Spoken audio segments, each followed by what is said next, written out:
और भी कारण बता रहे हैं, हम और भी कारण बता रहे हैं। हम ये कह रहे हैं कि भारत में तो वो सारे कानून हैं जो ब्रिटिशर्स ने बनाए थे, उसको हमने अडॉप्ट कर लिए। उसमें हमने कई जगह तो कॉमा फुल स्टॉप भी चेंज नहीं किया। तो सबके साथ आप जी रहे हैं, आपको विक्टोरिया के पीछे के लगने की क्या आवश्यकता है? विक्टोरिया उसका प्रतीक है। विक्टोरिया एक पूरी जो व्यवस्था जिसने भारत को गुलाम बनाया, भारत की एक अच्छी पूरी लाखों सालों पुरानी व्यवस्था को नष्ट भ्रष्ट कर दिया, पंचायती राज तक और गुरुकुल सिस्टम, शिक्षा व्यवस्था सबको खत्म कर दिया। उसका एक सूचक है, एक सिंबल है जिसके खिलाफ हमारा विरोध है। ये विक्टोरिया एज ए पर्सन, हमें उसके खिलाफ कोई शिकायत नहीं है, लेकिन वो जिसका रिप्रेजेंटेटिव है, जिसकी वो हेड है, हम उस व्यवस्था के जो है हम लोग विरोधी हैं, जिसने हमारे देश में जो है आज जो काफी सारी परेशानियों को जन्म दिया। प्रतीक तो रावण भी है। रावण प्रतीक तो रावण।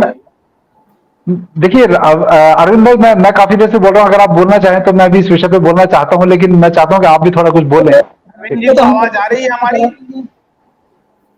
रावण को तो इसीलिए कि वो बुराई है, इसलिए उस बुराई को का जो प्रतीक है उसको नष्ट करने के लिए हम लोगों को प्रेरित करते हैं कि बुराई का नष्ट करो, दशहरे पर उसको जलाते ही हैं।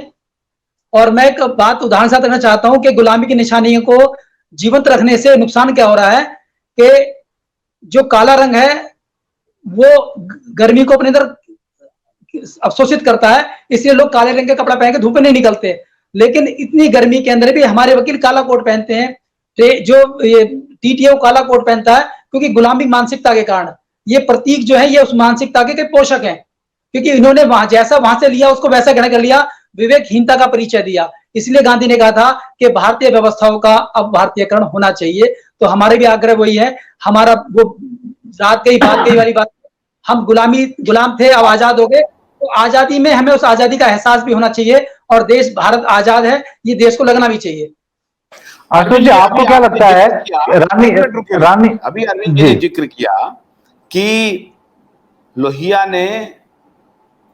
ने विरोध किया था विक्टोरिया का भी, और उन्हीं के लोहिया जो है वो उनकी बैठ करके घूम रहे हैं। तो ये बग्गी कहाँ, ये उनकी पुरानी बग्गी में वो गए हैं वाकई में? हाँ वाकई, मुलायम सिंह जी ने जन्मदिन मनाया है ब्रिटेन से बग्गी मंगाकर।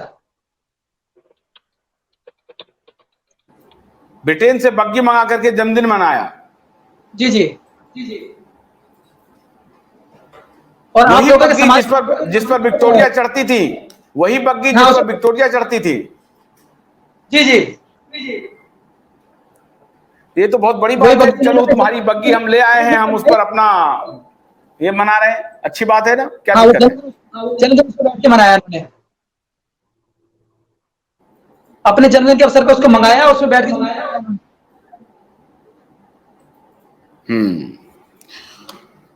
नहीं, मैं इसलिए बीरेन जी ये बात कह रहा हूं कि ये अगर सरकार के तरफ से दलील दी जाती है कि भाई प्रतीक की बात है, हम प्रतीक को जिंदा रखना चाहते हैं, आप उसे क्यों तोड़ रहे हैं? तो फिर तो ये आधा काम है, फिर तो लाल किले पे, फिर तो ये आधा काम है, फिर तो लाल किले पे यूनियन जैक लगाइए, फिर तो ये आधा काम है वो, क्योंकि वो भी प्रतीक था कभी। मैं आपसे पूछता हूं कि अभी ये एलिजाबेथ की डेथ हुई और हमारे देश का झंडा आधा झुका दिया गया, क्या जिस झंडे को ऊंचा रखने के लिए हमारे क्रांतिकारियों ने अपने प्राण दिए, उस झंडे को आधा ऐसी रानी के मरने पे झुका देना, क्या उन शहीदों का अपमान नहीं है?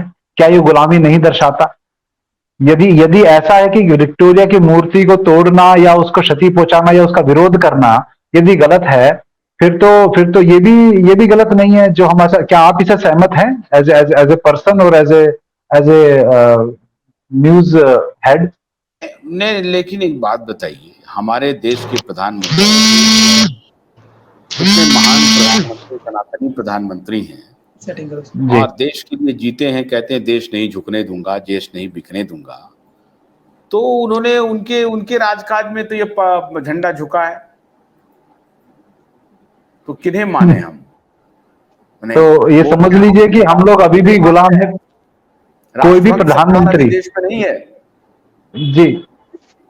ये जो पूरी की पूरी जो व्यवस्था है आशुतोष जी, इस पूरी की पूरी व्यवस्था में हमारे प्रधानमंत्री कोई भी हो, चाहे वो वो सनातनी है या नहीं है वो भी एक बड़ा प्रश्न है, लेकिन कोई भी प्रधानमंत्री हो, उस प्रधानमंत्री की चल नहीं सकती।